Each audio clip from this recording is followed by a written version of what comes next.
బాబాయ్ నాది బోర్డు అభిప్రాయం అనడానికి నాకు బోడిగుండు ఉండడమే కదా ఫలితం అనుకున్నాను. కోపం వచ్చేసింది. ఫలితం అంటే కారణం అంటే నాకు తెలీదు, కానీ నాకు కొంచెం పిలకేనా ఉంది. బామ్మకి పిలక కూడా లేదు. అందుకని ఊరుకున్నాను. అయినా కోపం వచ్చేసింది. వెంటనే నాన్న కోటు జేబులోంచి ఓ కాణీ తీసుకుని నా బండి కొరడా పట్టుకుని రయ్యమని వెళ్ళిపోయాను. ఎక్కడికి? మెడ్రాసు క్రాపింగ్ షాపు అని ఓటుంది బక్క వీధి చివర.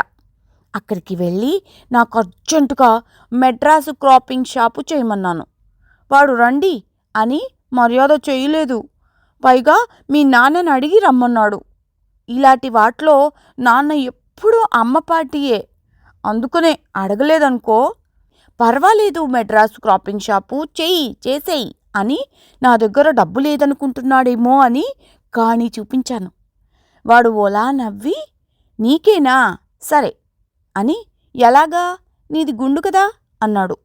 అందుకే అర్జెంటుగా చెయ్యాలి, చెయ్యకపోతే కొరడాతో కోరేస్తానన్నాను. అన్నవాడు చేయలేదు. అందుకని చల్లున ఓటిచ్చుకుని పొరిగేరుకుని మా ఇంటికెళ్ళిపోయి జాంచెట్టెక్కిపోయాను. పట్టేసుకుని కొరేస్తాడని అవమానం కలిగిందిలే. చివరికి నాన్నొచ్చి క్రాపింగ్ వాడికి కోపం పోయేలా డబ్బులిచ్చాడు.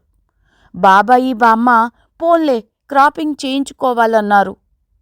బాబాయి పెద్ద షాపుకి వెళ్తే కానీ ఫ్యాషన్గా చేయరు అన్నాడు. పోనీ ఆ పెద్ద షాపుకి ఈ బండి మీద వెళ్ళొచ్చునన్నాడు నాన్న. కానీ బండివాడు క్రాపింగ్ అయ్యేదాకా ఉండనన్నాడు. అంతట్లోకి క్రాపింగ్ షాపు వాడు అస్సలు నేను క్రాపింగ్ చెయ్యను పొమ్మన్నాడు. క్రాపింగ్ షాపింగ్ వాడు బండివాడి జటకాలో ఎక్కి వెళ్ళిపోయి నేస్తాలైపోయారు. ఆ వేళ మా ఇంట్లో అందరూ కలిసి ఒక్కసారి నా గుండు మీద ప్రైవేట్ చెప్పేశారన్నమాట. అందుచేత ఉట్టి పుణ్యానికి మొట్టికాయలు కొట్టుతారు కాబట్టి గుండు ఉండడం శుద్ధ దండుగా డేంజర్ అన్నమాట.